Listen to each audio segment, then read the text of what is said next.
From the Oval Office. Before I begin, let me speak to important news from earlier today.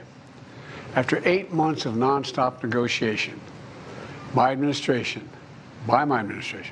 a ceasefire and a hostage deal has been reached by Israel and Hamas, the elements of which I laid out in great detail in May of this year.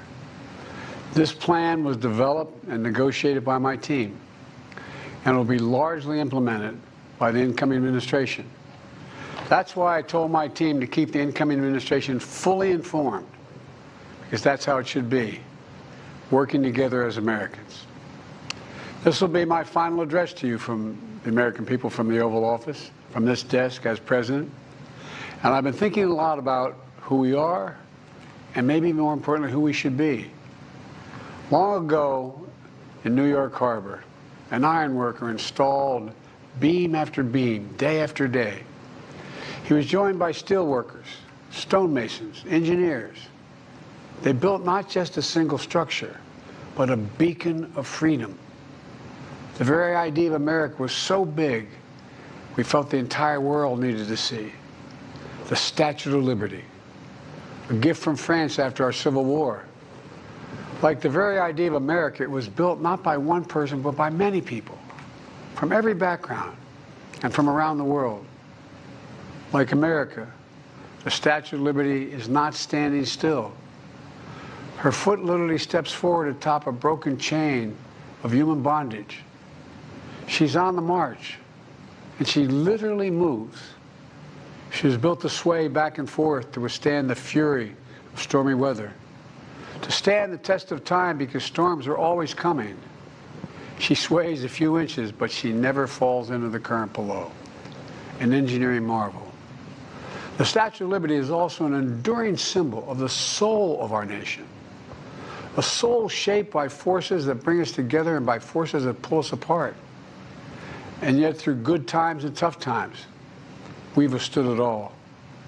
A nation of pioneers and explorers, of dreamers and doers, of ancestors native to this land, of ancestors who came by force, a nation of immigrants who came to build a better life, a nation holding the torch of the most powerful idea ever in the history of the world, that all of us are created equal, that all of us deserve to be treated with dignity, justice, and fairness, that democracy must defend and be defined and be imposed, moved in every way possible. Our rights, our freedoms, our dreams. But we know the idea of America, our institution, our people, our values that uphold it are constantly being tested. Ongoing debates about power and the exercise of power, about whether we lead by the example of our power or the power of our example, whether we show the courage to stand up to the abuse of power or we yield to it. After 50 years at the center of all of this, I know that believing in the idea of America means respecting the institutions that govern a free society, the presidency, the Congress, the courts, a free and independent press, institutions that are rooted, they just might not reflect the timeless words, but they echo the words of the Declaration of Independence. We hold these truths to be self-evident. Rooted in the timeless words of the Constitution, we the people. Our system of separation of powers, checks and balances. It may not be perfect, but it's maintained our democracy for nearly 250 years, longer than any other nation in history that's ever tried such a bold experiment. In the past 4 years, our democracy has held strong. And every day I've kept my commitment to be president for all Americans through one of the toughest periods in our nation's history. I've had a great partner in Vice President Kamala Harris. It's been the honor of my life to see the resilience of essential workers getting us through a once-in-a-century pandemic, the heroism of service members and first responders keeping us safe, the determination of advocates standing up for our rights and our freedoms, instead of losing their jobs to an economic crisis that we inherited, millions of Americans now have the dignity of work. Millions of entrepreneurs and companies creating new businesses and industries, hiring American workers, using American products. And together, we've launched a new era of American possibilities.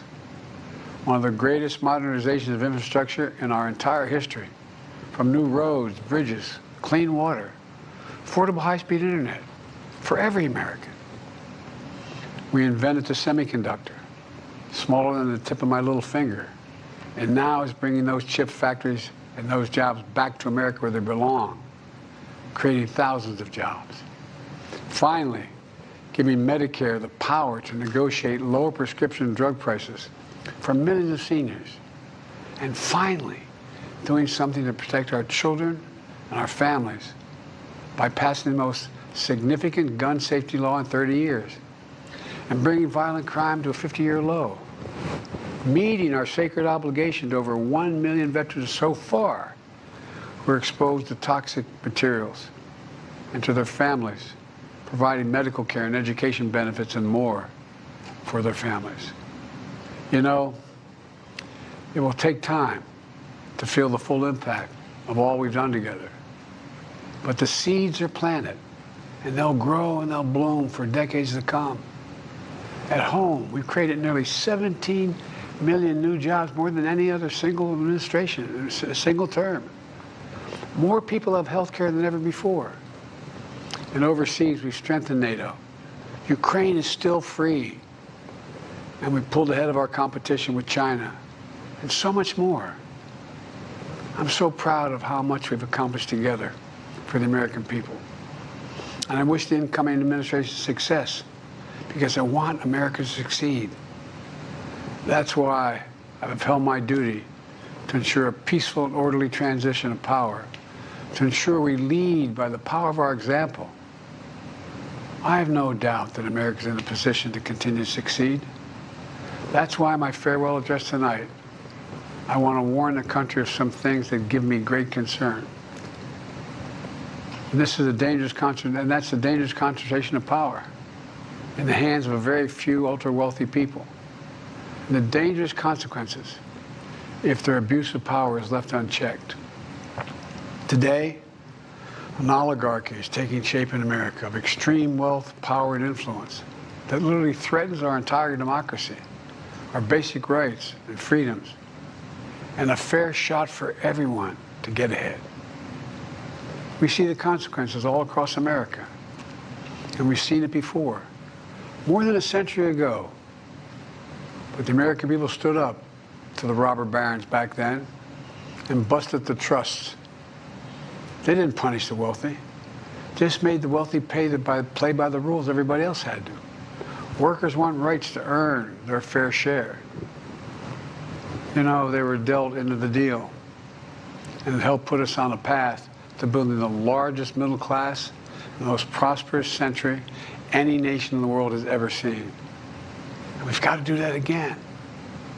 In the last 4 years, that is exactly what we've done. People should be able to make as much as they can, but play by the same rules, pay their fair share of taxes. So much is at stake. Right now, the existential threat of climate change has never been clearer. Just look across the country, from California to North Carolina. That's why I signed the most significant climate and clean energy law ever in the history of the world, and the rest of the world is trying to model it now. It's working, creating jobs and industries of the future. Now, we've proven we don't have to choose between protecting the environment and growing the economy. We're doing both.